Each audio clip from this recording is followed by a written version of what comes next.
It is my pleasure to welcome you to Andrea Saunders, who's a Waterbury police officer who sings. And you will hear her sing, I promise, at the end of this. But first we want to get to know who she is. So I was scrolling through Facebook one day and I saw you singing and I was just taken by your voice. Thank you. Where'd you learn to sing? I just kind of taught myself.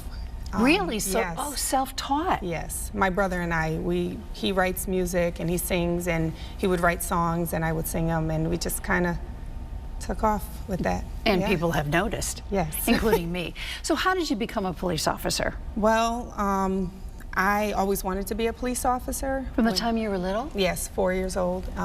My situation growing up was a little difficult. My mom couldn't take care of us, and we ended up entering into the foster care system. But the situation that got us into foster care, 2 officers came, and it was their position on making sure that we were safe and being so kind at such a traumatic time in our life that I said, I want to do that. I want to help people. And consistently growing up, even with that bad experience, I wanted to be a police officer. You have a twin brother. I do. And you were kept together in foster homes for how long? Up until we were 15, and the last foster home we were separated. How do you separate from a twin? That was hard. We went to school together. The family he was with was related to the family I was with, but we stayed in touch because that's all we ever knew was each other. Now, were you both in Connecticut then, or no. How did this go? No, we were in California at the time, and then my aunt and my uncle said, hey, you want to come up and stay for the summer? And we stayed, and it was getting close to the end, and they said, hey, we want you to stay with us. So the two of you were in separate foster homes out in California? Yes.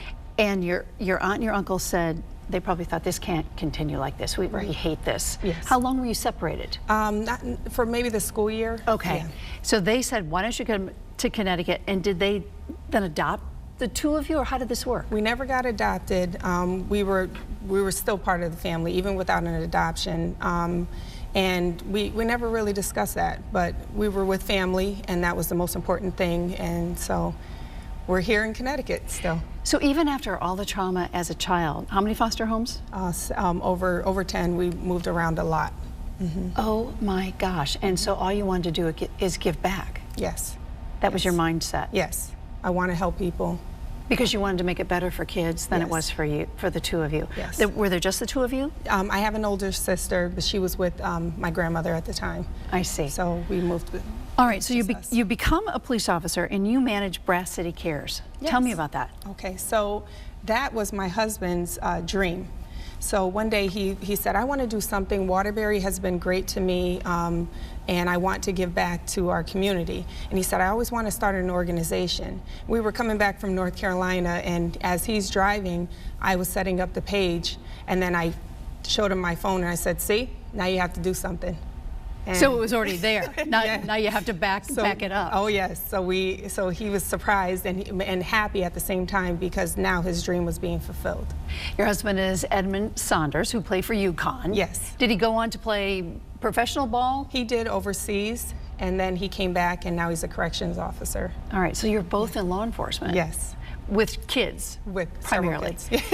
Are you out on the streets, or you just work with the kids as an officer? I do both. I'm a community officer for our community relations division, so I get to go to the schools. I get to facilitate groups and officer-friendly programs and stranger danger, but then I also get to interact with our community and find out what it is that is a quality of life issue and address that. So I'm doing both.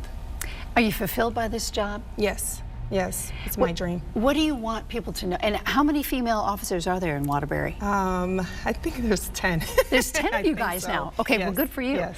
What do you want people to know about police officers these days? So I want them to know that there is a story behind our uniform. We all have come from something, experienced something. We're human just like anyone else. We have the same emotions, and this is our job. But we are people too, and there's a lot of positive people. We have great officers in our department. I couldn't say anything bad about any of them. The first time you put on the uniform, what did that mean? It was a dream fulfilled. It was something, my mother didn't get to see because she passed away, but it was something that I had been looking forward to. It was so overwhelming, but it was a good feeling, really good feeling, because I knew what my goal was once I got this uniform on. Is there an even bigger plan for you? Or are you happy exactly where you are? I would like to move up the ranks at some point and get promoted, but I love anything to do with community relations, so that will never stop. I will always be interacting with the community, whether it's through the organization, but especially in our department, because we want to represent our city in a great way, and I want to display that anywhere I go. When you sing in uniform, what does that mean, and how much have you done of it so far? I sing a lot. I like to sing at our promotional ceremonies. I like to sing at our 9/11 ceremonies, anything that has to do with law enforcement, military, representing our city. I love to sing the national anthem. That's one of my favorite things to do. The national anthem, what does that mean to you? And why is that so important that you sing that? So it's a representation of everything that is good about this country. I don't know, I get this great feeling about this. We have people that are fighting for us. There are people that are taking that front line while we stand back, and they're overseas for us. So why not do a tribute to those people, to the people that have fallen prior to them? And even in law enforcement, we have a lot of officers that they're there to protect, and so that is a representation of them and how great this country is. We're really fortunate. Even with, in the past, our country has dealt with ancestors who've gone through some things, but we're still here, and the country just gets greater and greater, so why not represent it? Your husband and you are working with children. Yes. What does that bring to you at the end of the day? And you told me you have 2 biological children and 2 foster children. Well, one of the foster children, she's adopted now. Oh, okay. Yes. So you're just adding. Yeah. I actually met her on a call at work, and I met her, and I saw me, and I saw what greatness she could be if she had someone that cared about her, that loved her, that had high expectations for her, and I said, you know what, I want to help this little girl. And from then on, we kept her, and it was a big fight to get her, but we got her, and now she's one of us. We changed her name. We had a really big ceremony to celebrate her adoption in August, and she's family. You couldn't tell her that she didn't come from my womb. It's interesting that you said you saw me. You Yes. saw yourself. Yes. What was, because she had nowhere to go? She had a similar situation growing up like I did, and I just saw this little girl getting ready to move around a lot. That was my intake on it, and I said, she needs stability. She needs to be able to grow up in a one-family home with people that love her, that treat her just the same as they treat the children that came before her. She's one lucky little girl. She's awesome. How old is she now? She's 6. She's 6. Yes. And was she from Connecticut? Yes. Okay. Yes. So you just do good deeds all day long, all over the place. Yes. And that fulfills you. Yes.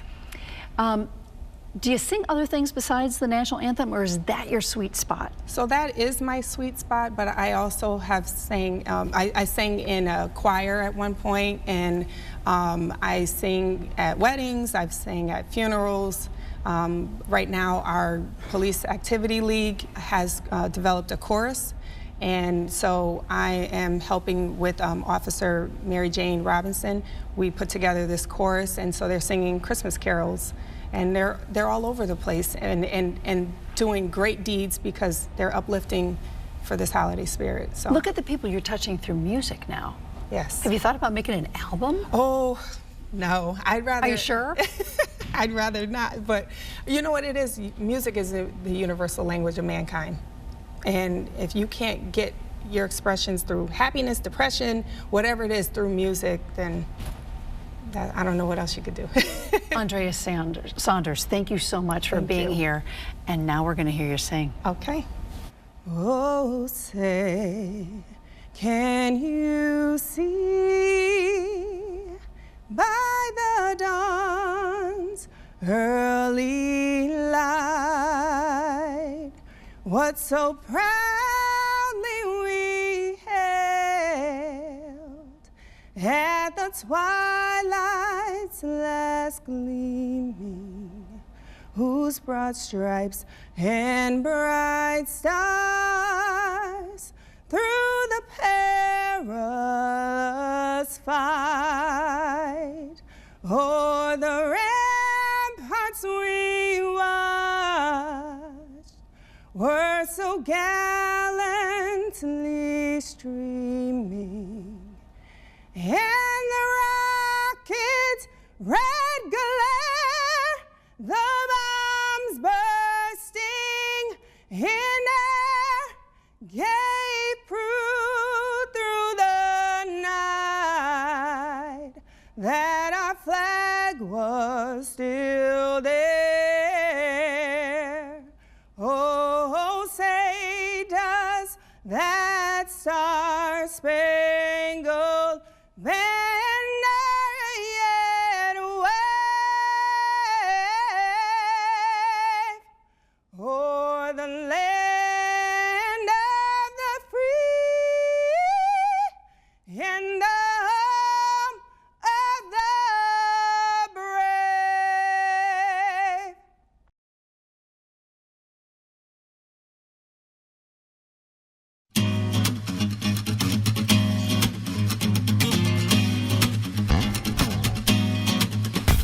Made trivial pursuits when one this in. Who's this girl? Spend all night kissing, and if Walter's right here, then who else is missing?